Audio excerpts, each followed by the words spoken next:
തിരുവല്ലോമലയിലെ മികച്ച അതിഥി മന്ദിരമായി Anamala home stays. അവധി ദിനത്തിൽ കുട്ടികൾക്കും മുതിർന്നവർക്കും ഉല്ലസിക്കാൻ നീന്തൽക്കുളവും പാർക്കും. പഴമയും പുതുമയും സംഗമിക്കുന്ന ആഫ്രിക്കൻ ടെന്റ് ഉൾപ്പെടെയുള്ള താമസ സൗകര്യങ്ങൾ, അതിഥികൾക്കായി വ്യത്യസ്ത രുചിലോകമൊരുക്കുന്ന തനത് വിഭവങ്ങളും. Anamala home stays, Kattukulam, Thiruvallomala. വിദ്യാർത്ഥികളുടെ കായിക ഉന്നമനത്തിനായി വടക്കാഞ്ചേരിയിലെ സ്വകാര്യ കോളേജും കോസ് ഇന്ത്യ NGOയും സംയുക്തമായി സ്പോർട് കിറ്റ് വിതരണ പ്രോഗ്രാം സംഘടിപ്പിച്ചു. വടക്കാഞ്ചേരി മോഡൽ റെസിഡൻഷ്യൽ സ്കൂളിൽ നടന്ന ചടങ്ങിൽ പ്രമുഖർ പങ്കെടുത്തു. കുട്ടികളിലെ കായിക അഭിരുചികളെ പ്രോത്സാഹിപ്പിക്കുക എന്ന ലക്ഷ്യത്തോടെയാണ് വിപുലമായ ഈ പദ്ധതി നടപ്പിലാക്കിയത്.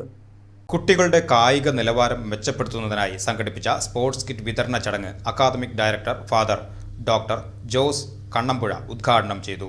സ്കൂൾ പ്രിൻസിപ്പൽ ബിജോയ്, NGO പ്രതിനിധി Shaju Nellissery, doctor Shiny MI, professor Jinesh KJ, school superintendent Salitha എന്നിവർ സംസാരിച്ചു. ഫുട്ബോൾ, ക്രിക്കറ്റ് ഉൾപ്പെടെ വിവിധ കായിക ഇനങ്ങൾക്ക് ആവശ്യമായ ഉപകരണങ്ങൾ അടങ്ങിയ കിറ്റുകളാണ് വിതരണം ചെയ്തത്.